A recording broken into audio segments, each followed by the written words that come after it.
Bueno, pues buenos días, hermanos. Vamos a dar comienzo a nuestra escuela dominical. Si usted tiene la oportunidad, le invito a que busque en su himnario el número 214, por favor. Muchas gracias a los que ya se están comenzando a conectar a esta transmisión. Vamos a empezar una vez más a retomar nuestra escuela dominical. Le invito por favor a que busque en su himnario el número 214, por favor. Busquemos en el himnario número 214. Vamos a entonar este himno a capela. Dice así: Oh alma cansada y turbada,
gracias te damos, Señor, porque usted es bueno con nosotros. Perdona nuestras faltas, nuestros pecados, Señor. Abre nuestro entendimiento, nuestro corazón para asimilar las verdades de tu palabra y que este tiempo sea de edificación. Gracias por los que se encuentran aquí y pedimos también, Señor, que bendiga a los que se están conectando a través de esta transmisión.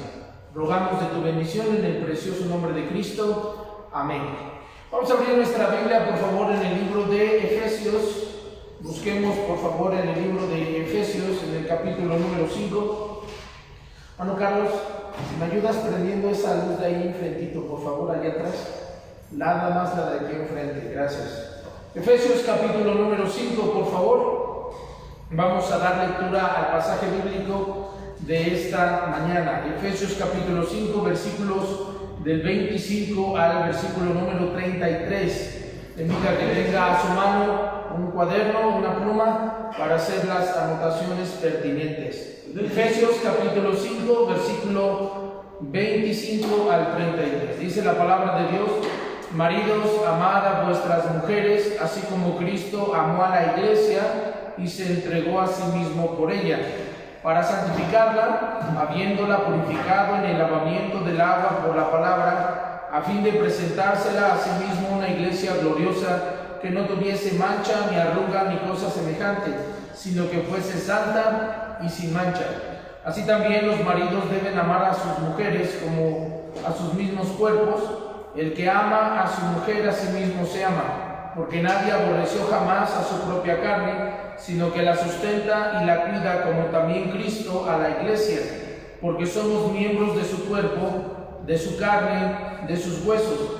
Por esto dejará el hombre a su padre y a su madre, y se unirá a su mujer, y los dos serán una sola carne. Grande es este misterio, mas yo digo esto respecto de Cristo y de la iglesia. Por lo demás, cada uno de vosotros ame también a su mujer como a sí mismo, y la mujer respete a su marido. Muchos pastores y maestros comparan la iglesia local con lo que las epístolas paulinas nos enseñan, que llaman a la iglesia el cuerpo de Cristo o la novia de Cristo. Es cierto que las escrituras reconocen la existencia de iglesias locales, y es importante que nosotros como cristianos podamos hacer distinción entre lo que es la iglesia de Cristo y la iglesia local. Vamos a ver lo que dice la palabra de Dios en Efesios capítulo 3, versículo número 5. Vea lo que dice la palabra de Dios, Efesios 3, 5. Misterio que en otras generaciones se dio a conocer a los hijos de los hombres, como ahora es revelado a sus santos apóstoles y profetas por el Espíritu. La iglesia nació en el corazón del Señor y era un misterio que estaba escondido a las generaciones pasadas. Abraham, David, Enoc y todos los grandes hombres y mujeres de la antigüedad no conocían el plan de Dios con respecto a la iglesia. Después de la muerte de nuestro Señor Jesucristo y su ascensión al cielo, la Escritura nos enseña que ahora el Señor le ha placido dirigir su atención a la iglesia, y a través de la iglesia local se van a revelar los diferentes misterios y los diferentes planes que Dios en su soberanía ha decidido en su corazón y le ha placido ahora revelarlo. Muchos que profesan ser cristianos son miembros de alguna iglesia local, pero solo los que poseen verdadera salvación y aquellos hombres y mujeres que han pasado por las aguas bautismales son en realidad la iglesia de Cristo. Hay muchas personas que desafortunadamente pueden estar asistiendo a las iglesias locales, pueden estar ellos contentos con la enseñanza, con la doctrina, pueden estar familiarizados con el tipo de predicación, ellos pueden ser personas que les agrada la convivencia entre los cristianos, pero ellos todavía no gozan de una genuina salvación. Ellos todavía no se han arrepentido de sus pecados. Ellos todavía no han confesado a Jesucristo como su único y suficiente Salvador, y por ende también muchos de ellos no se han bautizado. Y tristemente ellos pueden asistir a una iglesia local, pero todavía no pertenecen a la iglesia de Cristo. No es nuestro propósito el que usted tenga dudas acerca de su salvación, sino que usted pueda distinguir claramente lo que la palabra de Dios nos enseña en cuanto a la iglesia de Cristo y la iglesia local. Es importante y de sumo valor que los creyentes que han nacido de nuevo, que han seguido al Señor en las aguas bautismales, conozcan el valor, el propósito que el Señor tiene para cada uno de nosotros. Recuerden, la iglesia no son los muros, no son los edificios, no son las instalaciones. La iglesia es un cuerpo viviente. La iglesia somos todos nosotros que estamos vivos, unidos, gracias al sacrificio de Cristo en la cruz del Calvario por nosotros. Es importante saber que Dios propuso hacer conocer su multiforme sabiduría, y Él ha decidido que a través de la iglesia se conozca esto. La multiforme sabiduría de Dios, que no fue revelada sino a nosotros, la iglesia de Cristo. Es importante realizar que este acceso a la iglesia, el ser parte de la iglesia, requiere que la persona haya nacido de nuevo. Es importante entender que la verdadera iglesia de Cristo es parte de la novia de Cristo. Está comprometida con el Señor y esperamos su manifestación en los cielos. Vea lo que dice 2 de Corintios, por favor. Vaya conmigo al texto bíblico, 2 de Corintios, capítulo número 11. 2 de Corintios, capítulo número 11, versículo número 2. Dice la palabra: porque os celo con celo de Dios, pues he desposado con un solo esposo para presentaros como una virgen pura a Cristo. Es interesante que la Escritura señala a la iglesia como una esposa virgen, como una prometida. Es importante entender esta analogía, este simbolismo que el Señor nos está dando en cuanto a la iglesia. En el antiguo Israel, cuando el Señor, después de haber sacado a los hebreos con mano poderosa, después de 400 años de esclavitud, la Escritura nos enseña que por mano de Moisés Israel fue llevado hasta el monte Sinaí. En el libro del Éxodo, en el capítulo número 20, por favor, vaya conmigo en el texto bíblico. Éxodo capítulo número 20, dice la palabra de Dios que el Señor preparó o deseó tener una relación personal, íntima con el pueblo de Israel. En el capítulo número 19 se nos enseña que Israel debería de estar preparado para ese compromiso, digámoslo así, de carácter nupcial, en el cual Israel iba a abandonar a todos los dioses paganos de su época. Israel iba a rechazar la falsa religión y se iba a comprometer única y exclusivamente con Dios. Vamos a ver lo que dice la palabra en Éxodo capítulo número 19, versículo número 6 en adelante. Dice la palabra de Dios: y vosotros me seréis un reino de sacerdotes y gente santa. Estas son las palabras que dirás a los hijos de Israel. La Escritura nos enseña que Dios demandaba del pueblo que fuese una nación santa. En el versículo 5 se enseña que para Dios Israel iba a ser su especial tesoro. Dice el versículo 5: ahora pues, si dieres oído a mi voz y guardares mi pacto, subraya esa palabra en el texto bíblico, es de suma importancia. Si guardares mi pacto, vosotros seréis mi especial tesoro sobre todos los pueblos, porque mía es toda la tierra. En el capítulo número 20 se llega a establecer lo que Israel debería de llevar a cabo, lo que Israel debería de cumplir en relación con Dios. Y una de las primeras cosas que dice la Escritura es: y yo soy Jehová tu Dios, que te saqué de la tierra de Egipto, de casa de servidumbre. No tendrás dioses ajenos delante de mí. El texto está diciendo: Israel, necesitas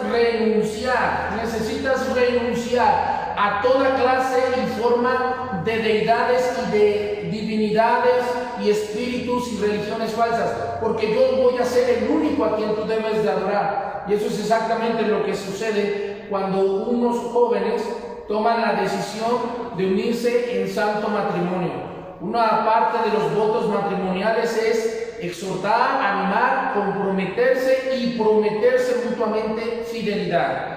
El hombre y la mujer declaran sus votos diciendo: prometo o he renunciado a todas las mujeres, he renunciado a todos los hombres y te he tomado solamente a ti. Desafortunadamente, con el pasar del tiempo, Israel no cumplió esa promesa, no cumplió con sus votos matrimoniales. Usted puede leer el Antiguo Testamento y darse cuenta que Israel fue constantemente dirigido e inclinado a los dioses de su época. Empezaron a adorar a Baal, a Astoret. Dice la palabra de Dios que llegó un punto donde el Señor les reprochó, les recriminó eso y les llamó adúlteros, fornicarios. El texto bíblico nos enseña que el Señor les reprochó y les dijo: ustedes fornican debajo de cualquier árbol frondoso. De una manera muy triste, Israel rompió sus votos matrimoniales y el Señor desafortunadamente tuvo que deshacer ese.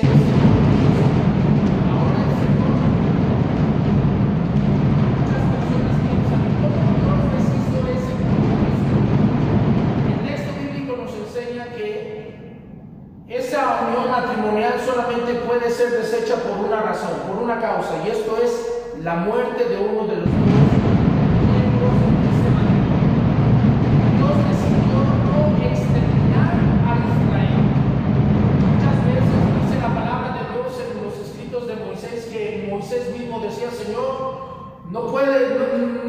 No sería correcto, no sería honorable el que tú destruyeras a todo Israel. ¿Qué van a decir las naciones que nos sacaste de Egipto para matarnos en el desierto? En algún momento inclusive el Señor dijo a Moisés: hazte a un lado, déjame destruir a todos ellos y yo voy a hacer de ti una nación totalmente nueva. Pero allí hubo la misericordia y la gracia de Dios. Israel no fue destruido. Entonces el Señor optó por otra estrategia, digámoslo así, un plan diferente. Y eso es que el esposo vino a este mundo. Este esposo es Jesucristo. y Él murió. Cuando Él muere en la cruz del Calvario, Él también está anulando el acta matrimonial que tuvo con Israel. Y dice la Escritura que usted puede leerlo con calma: a la muerte de uno de los dos cónyuges, el otro queda libre. Pero el Señor tenía algo más dentro de su plan. No solamente el morir en la cruz del Calvario, pero después resucitar. Y en esa resurrección, ahora Él tiene la oportunidad de escoger una nueva esposa, una nueva novia.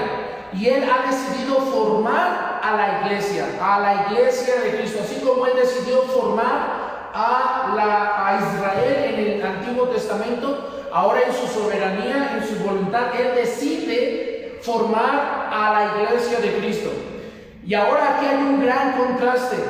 La iglesia de Cristo, desde que fue formada hasta hoy a nuestros días, le ha sido fiel a su Señor, le ha sido fiel a su esposo. La iglesia ha pasado por muchas tribulaciones, la iglesia ha pasado por muchos momentos de persecución. La iglesia muchas veces ha sido obligada, inclinada a fornicar, a adulterar. Muchas veces eso le ha costado inclusive la muerte. Pero la iglesia ha permanecido, ha decidido serle fiel a su Señor. La verdadera iglesia de Cristo, desde que el Señor la fundó hasta nuestros días, no ha caído en adulterio o en fornicación. La verdadera iglesia de Cristo no va detrás de los ídolos de yeso.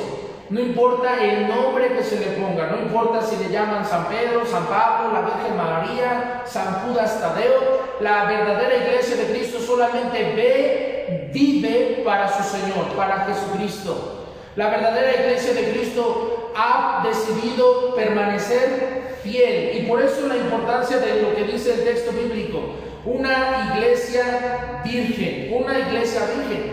Cuando jóvenes se desposaban en el Antiguo Testamento, el matrimonio se constaba básicamente de dos etapas. La primera de ellas era el compromiso nupcial, y eso es donde los padres de familia literalmente llegaban a un acuerdo para que sus hijos se pudiesen casar. Y ese acto se cerraba principalmente al rabino más prominente de la ciudad en ese ámbito, y se sellaba cuando el novio y la novia tomaban el jugo de uva.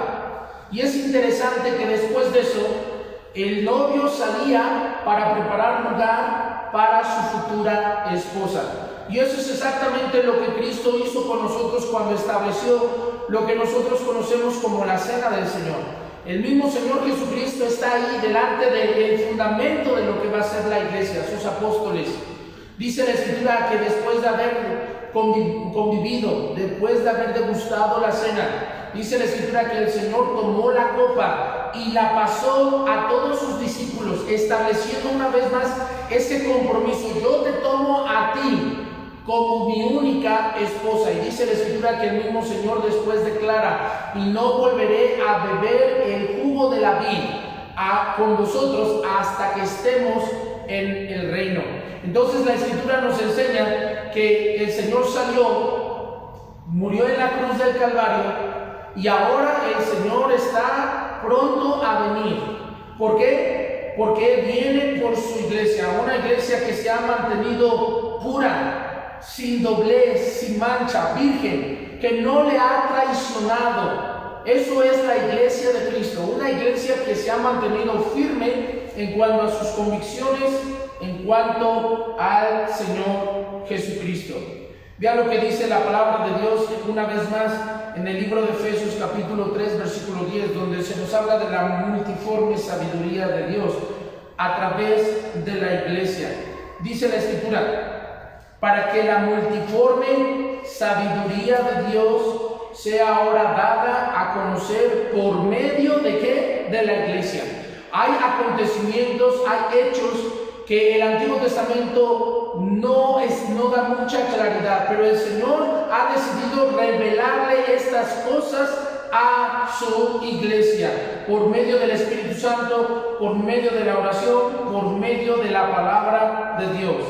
Es importante realizar que es nacida de nuevo, la iglesia es nacida de nuevo y es parte de la novia de Cristo, está comprometida con el Señor y se está preparando para la gran boda, Vean lo que dice por favor el libro de Efesios en el capítulo 5, versículo número 27. La iglesia de Cristo se está preparando para la gran boda, para el gran acontecimiento. Dice la palabra de Dios en Efesios 5:27, a fin de presentársela a sí mismo una iglesia que dice ahí, gloriosa, que no tuviese mancha, ni arruga, ni cosa semejante, sino que fuese santa y sin mancha. Nota, es importante distinguir que la iglesia de Cristo, los que forman parte de la iglesia de Cristo, tienen un sello de aprobación de parte de su Señor. Esa idea de que, bueno, yo soy salvo, yo he nacido de nuevo y ahora yo puedo vivir como yo quiera, no es compatible con la palabra de Dios. No estamos hablando de salvación por obras en ninguna manera, pero la Escritura sí nos enseña que la verdadera iglesia de Cristo no solamente ha reconocido al Señor como su Salvador personal, pero también está viviendo para Él, guardándose lo mejor que pueda para presentarse un día delante del Señor. El mundo solo ve la religión organizada, que muchas veces falla y se corrompe. Lo que el mundo no ve es la iglesia de Cristo, la cual es una iglesia triunfante y que la Escritura dice, y las puertas del Hades no prevalecerán contra ella. Vamos a ver lo que dice Mateo capítulo 16. Mateo capítulo 16. Algunas denominaciones han malinterpretado este versículo y han usado estas palabras para enseñar equivocadamente que el Señor está colocando sobre el apóstol Pedro el fundamento de lo que sería la iglesia de Cristo. La Biblia no enseña eso. Mateo capítulo número 16, versículo 18 dice, y yo también te digo que tú eres Pedro, y sobre esta roca edificaré mi iglesia, y las puertas del Hades no prevalecerán contra ella. Recordemos que el texto bíblico en Mateo se escribió en idioma griego. Y aquí hay un juego de palabras. Posiblemente nosotros, por tener esta traducción Reina Valera 1960, no podemos ver claramente este juego de palabras. Pero aquí lo que el Señor está diciendo en el idioma original es: Pedro, piedra pequeña, como si fuera una grava, un ladrillo. Y el Señor está diciendo: tú eres una piedra pequeña, tú eres un ladrillo, pero mi iglesia va a ser edificada sobre la roca, y la roca es nuestro Señor Jesucristo. El mismo Pedro en sus escritos nos enseña que el Señor no se estaba refiriendo a Él como el fundamento de la iglesia de Cristo, sino que se refería a sí mismo como el verdadero fundamento de la iglesia de Cristo. Ahora, si usted puede seguir leyendo adelante, mucha gente que dice: bueno, Pedro es la guía, la base, a partir de ahí se fundó la iglesia de Cristo. Déjeme decirle, si el fundamento de la fe cristiana si la iglesia cristiana, su fundamento está sobre Pedro, es un cimiento débil, es un cimiento de hombres, es un cimiento que tiende a la imperfección. ¿Por qué? Porque el mismo texto más adelante, en el versículo 21 en adelante, específicamente el versículo 23, el mismo Señor, unos minutos después de haberle enseñado a Pedro la realidad de que Él es la roca sobre la cual se debe de fundamentar la iglesia, en el versículo 23 vemos que el mismo Señor está ahora disciplinando, corrigiendo al mismo apóstol Pedro.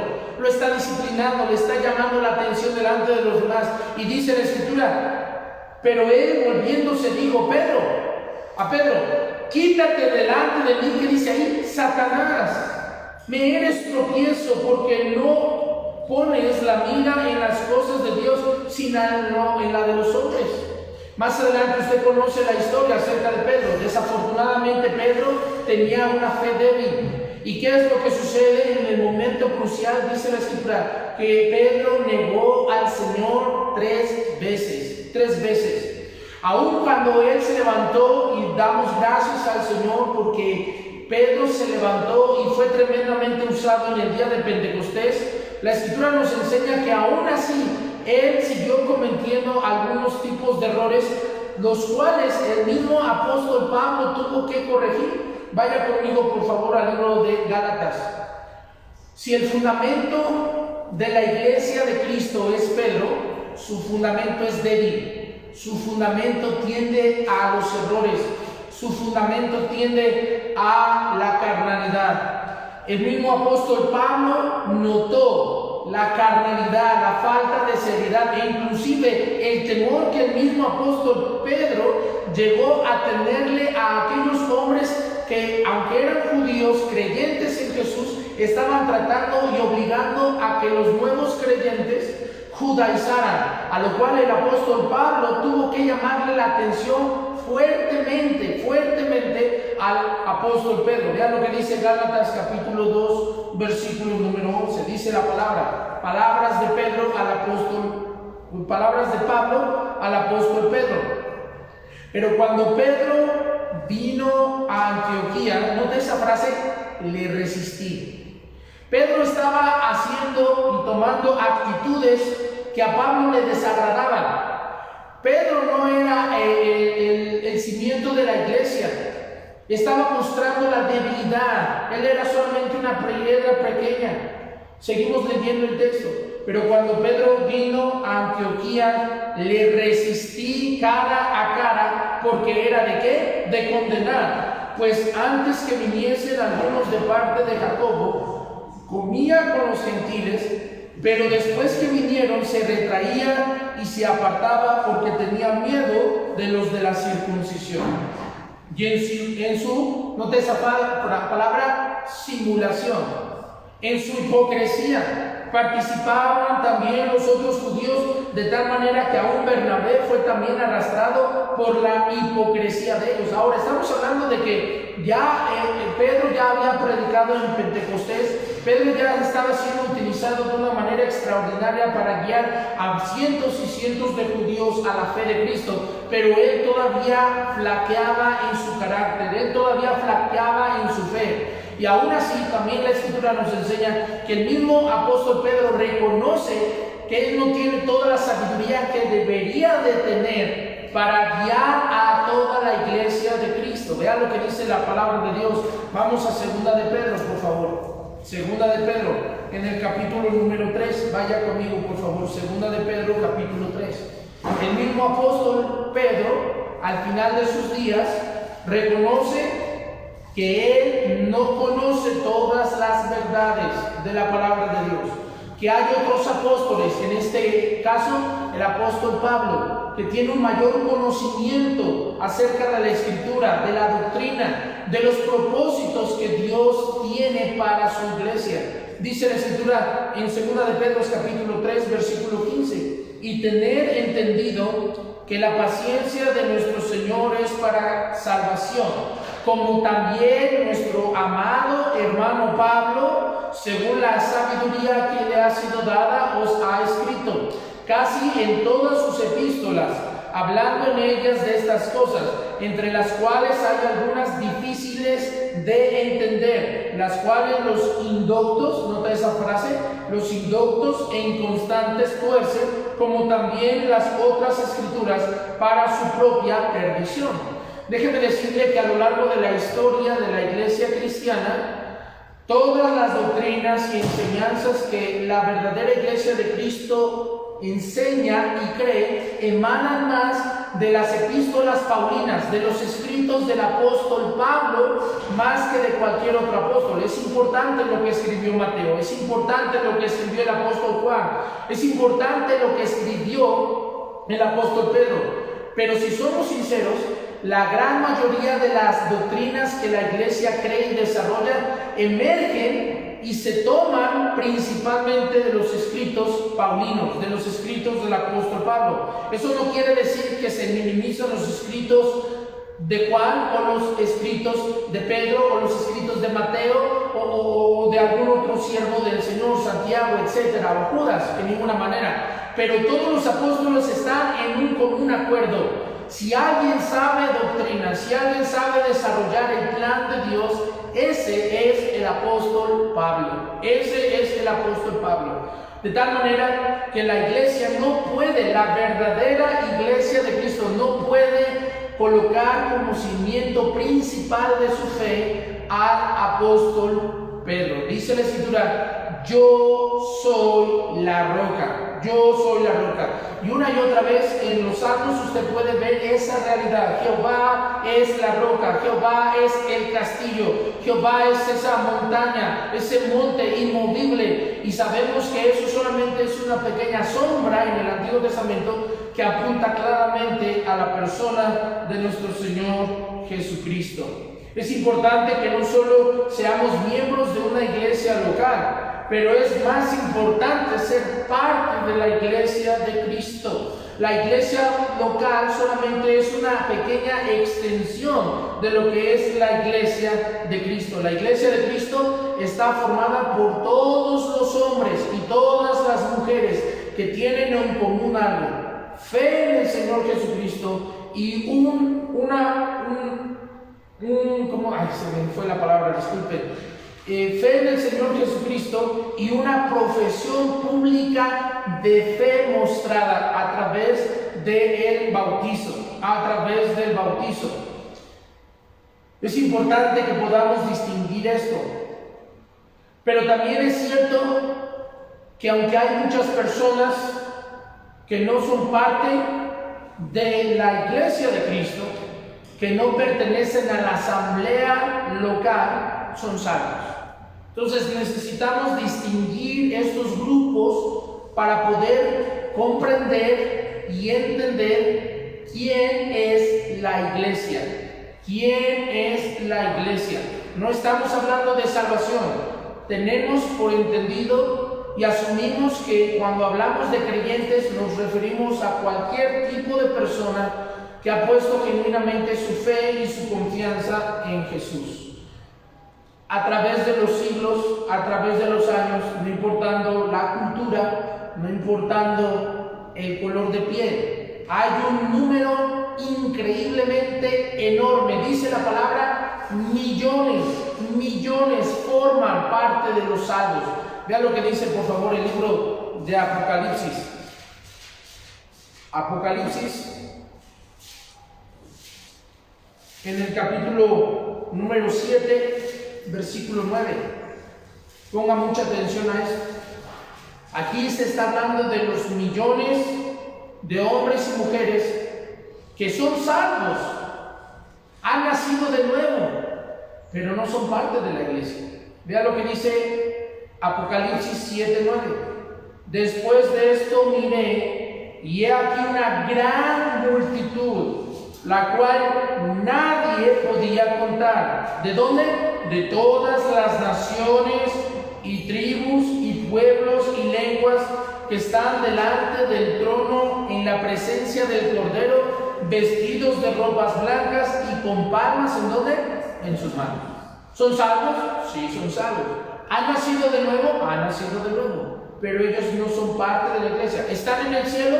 ¿Estarán delante de la presencia del Señor? Sí lo estarán, pero no son parte de la iglesia de Cristo. Son salvos. Dice la palabra de Dios que en las bodas del Cordero mandaron a traer el rey, al darse cuenta que los convidados rechazaron su invitación. El rey ordenó a sus siervos ir por todos los valles, por todos los caminos, por todas las aldeas, y a quien tú encuentres, no importa, invítalos a la boda de mi hijo. Y dice la Escritura que los siervos fueron por todos los caminos, por todos los valles, y dice la Escritura que encontraron a malos y a buenos, a malos y a buenos. Ahora ellos formaron parte del convite, formaron parte de aquellas personas que presenciaron la boda del hijo, sí, pero ellos no eran los que se estaban casando, ellos eran los invitados. La iglesia de Cristo es la que se va realmente al final a desposar con el Señor Jesucristo. Vea lo que dice una vez más el libro de Efesios, capítulo 5, versículo número 25. Efesios 5, 25, por favor, vaya conmigo en el texto. Efesios 5, 25. Dice la Escritura: maridos, amad a vuestras mujeres, así como Cristo amó a la iglesia y se entregó por ella. En vista de que la Iglesia Católica y varios otros cuerpos religiosos declaran ser la única y verdadera iglesia de Dios en la tierra, es importante saber exactamente lo que es la iglesia y lo que enseña la palabra de Dios en relación a ella. No por el hecho de que se pone un letrero afuera de un auditorio, de un local, de un edificio y dice iglesia cristiana, eso realmente es una iglesia. Veamos cuál es el fundamento de la iglesia de Cristo. Si usted quiere hacer el apunte a manera de bosquejo, punto número 1, Romano. El concepto fundamental, o lo que diríamos la cosa básica. ¿Qué es la iglesia? ¿Qué es la iglesia? El significado básico de la palabra iglesia en el Nuevo Testamento se encuentra en dos palabras griegas. La primera de ellas es la palabra kuriakón, que significa lo que pertenece al Señor. Kuriakón, lo que pertenece al Señor. Y eso lo podemos ver claramente en 1 Corintios capítulo 11, versículo 20, por favor. Vaya conmigo, 1 Corintios capítulo 11, versículo número 20. Dice la palabra de Dios: pues cuando os reunís vosotros, esto no es comer la cena del Señor. Disculpe, creo que me equivoqué del pasaje. Vamos a avanzar, no es el pasaje. Romanos capítulo 14, verso 8. Disculpe, el pasaje en 1 Corintios no es. Romanos capítulo 14, versículo número 8. Dice la palabra de Dios: pues si vivimos, para el Señor vivimos, y si morimos, para el Señor morimos. Así pues que vivamos o que muramos, y ahí está la palabra kuriakón, del Señor, ¿qué dice ahí? Somos. Eso involucra la palabra iglesia. Ahora, la palabra en sí como tal es eclesia, la cual se usa 111 veces en el Nuevo Testamento. Se compone de una parte de la palabra que es letra E y la letra K, que significa fuera de. Luego tenemos la siguiente palabra que es kaleo, que significa llamar. Así que la palabra literalmente quiere decir lo que ha sido llamado fuera de. Los santos, o sea, todos los creyentes nacidos de nuevo, son llamados afuera. Vea lo que dice Romanos capítulo 8, versículo número 30. Todos los creyentes podemos ser parte de la iglesia. Aún hay lugar. Aún el Señor está formando a su iglesia. Mire, así como hay una analogía en el libro de Daniel, cuando Nabucodonosor está teniendo ese sueño de esa gran estatua, donde hay una cabeza de oro, pecho y brazos de plata, muslos de bronce y las piernas de hierro, y al final los dedos mezclados con hierro y barro. Así como el mundo a lo largo de la historia ha estado formando su imperio, que culminará un día con la venida del anticristo, la aparición de la misma manera, desde que el Señor formó a su iglesia, desde el primer día hasta hoy, año 2020, el Señor sigue reuniendo y formando a su iglesia. Romanos 8:30, vea lo que dice la palabra de Dios. Romanos 8:30. Y a los que predestinó, a estos también llamó, y a los que llamó, a estos también justificó, y a los que justificó, a estos también glorificó. También glorificó. Vamos ahora a 2 de Corintios. Vaya conmigo, por favor, a 2 de Corintios, en el capítulo número 6. 2 de Corintios, capítulo 6. El Señor anima a todo creyente a salir fuera del paganismo, a salir fuera de la falsa doctrina, de la falsa religión. Dice 2 de Corintios 6, versículo número 17. Por lo cual, salir, ¿nota? Salir del medio de ellos y apartaos, dice el Señor, y no toquéis lo inmundo, y yo os recibiré. La iglesia consiste en ese grupo de creyentes que ha puesto su fe y su confianza en Jesús, y que el Señor los está llamando afuera, a no ser parte del sistema del mundo, a vivir una vida ordenada, una vida en santidad. Imagínense, dice la Escritura, que la iglesia de Cristo es una iglesia pura y sin mancha. Y me atrevería a decir, inclusive, y lo digo con vergüenza, hay muchas personas que han puesto su fe y su confianza en Jesucristo, pero todavía viven en adulterio.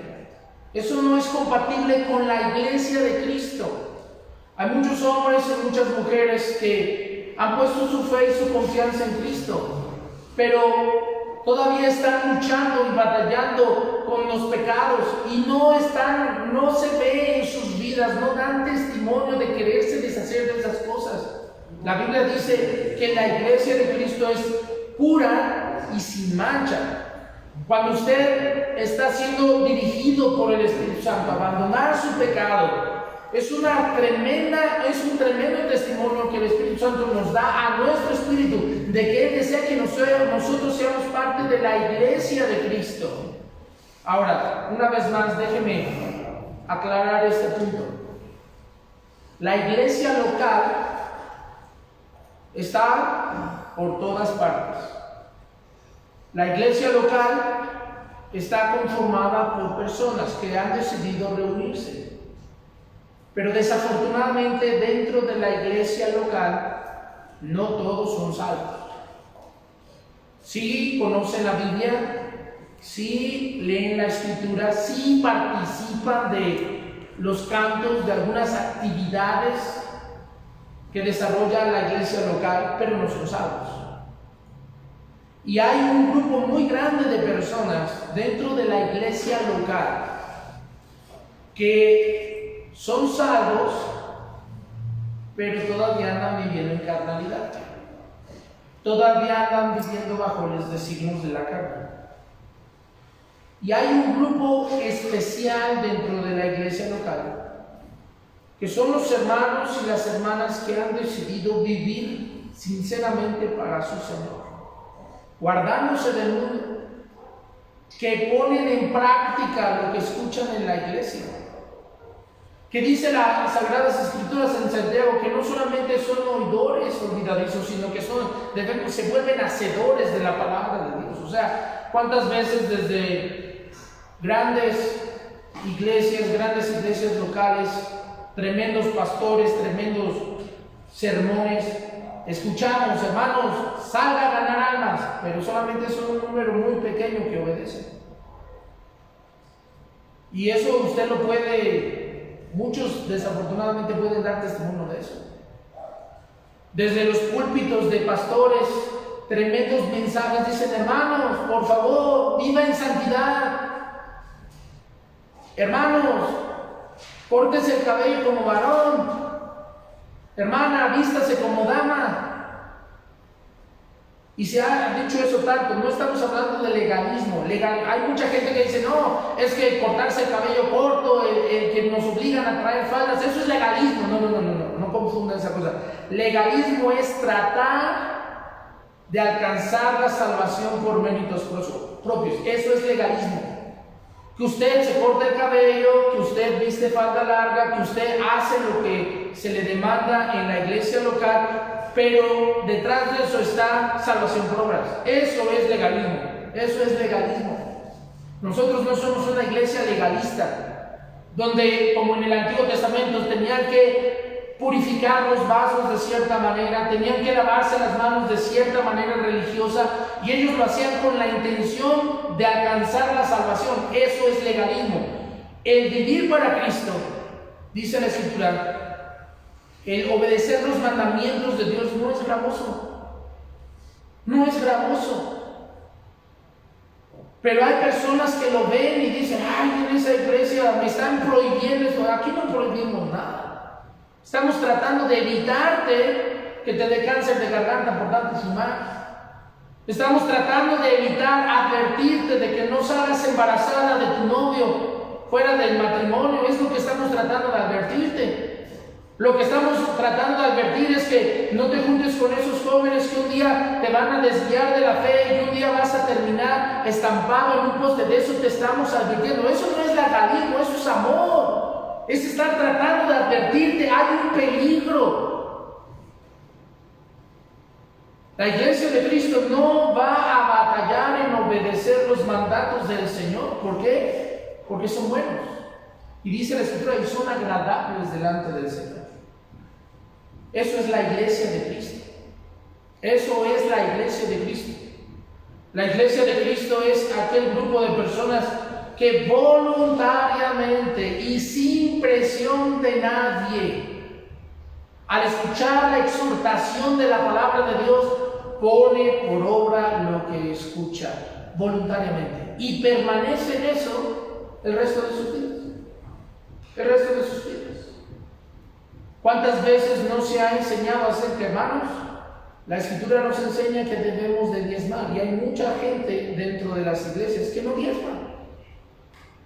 Hay hasta algunas personas que se levantan y hacen videos y tratan de justificar sin haber estudiado a profundidad lo que enseña la palabra de Dios en cuanto al ámbito financiero. El problema no es el diezmo, el problema no es si doy 10 pesos o doy 1,000,000 de pesos, el problema no es eso, el problema es nuestro corazón, porque el dinero simplemente es la vara con la cual Dios mide nuestro amor y nuestro afecto en cierta manera hacia Él. Recuerde, dice la Escritura, donde estuviere vuestro tesoro, ahí estará ¿qué? Vuestro corazón. Ahora mucha gente dice, ay no, eso del diezmo, dar el 10%, eso es legalismo. Eso es una mentira. Bueno, entonces me imagino que usted da más que el diezmo, ¿verdad? Porque usted ama al Señor. Ahora, si usted quiere, como usted dice, no, es que yo soy bíblico y yo voy a enseñar la verdad. Bueno, la Escritura dice que debemos de dar todo. Porque el Señor es dueño absolutamente de todo. La ropa que tú traes no es tuya, le pertenece al Señor. Lo que está en tu cuenta bancaria no es tuyo, le pertenece al Señor. Lo que traes en este momento en tus bolsas no es tuyo, le pertenece al Señor. Todo le pertenece a Él, y Él solamente te está diciendo, da el 10%. Y hemos escuchado tantas veces enseñanzas de una u otra manera acerca de la santidad. Y hay cristianos que todavía no viven en santidad. ¿Cuántas veces hemos escuchado, hermanos, lea la Biblia, lea la Biblia, lea la Biblia? En esta cuarentena, en este encierro obligatorio, lo que sobró fue tiempo para leer la Biblia, y me atrevería a decir que hay muchos que ni así leyeron la Biblia. Ni así. Las congregaciones hoy están haciendo, las iglesias locales están haciendo un esfuerzo extraordinario por tratar de alimentar al rebaño para que no se desanimen, para que sigan adelante. Y hacemos uso de estos medios, de las redes sociales, y usted lo único que tiene que hacer es sentarse en su sofá, sentarse allá en el comedor, prender la televisión, enlazar la red social, verlo en su teléfono celular, verlo en la televisión, y ni así escucha la palabra de Dios, ni así quiere usted escudriñar las Escrituras. Yo he sabido de hermanos que están mirando las redes sociales, y tienes, ahí usted lo ve, mire, usted dice, el pastor anda de chismoso. No, si usted pone algo en la red social, automáticamente se vuelve de carácter público. Escuche muy bien lo que le estoy diciendo. Cuando usted sube un mensaje, cuando usted sube una foto, cuando usted sube una imagen,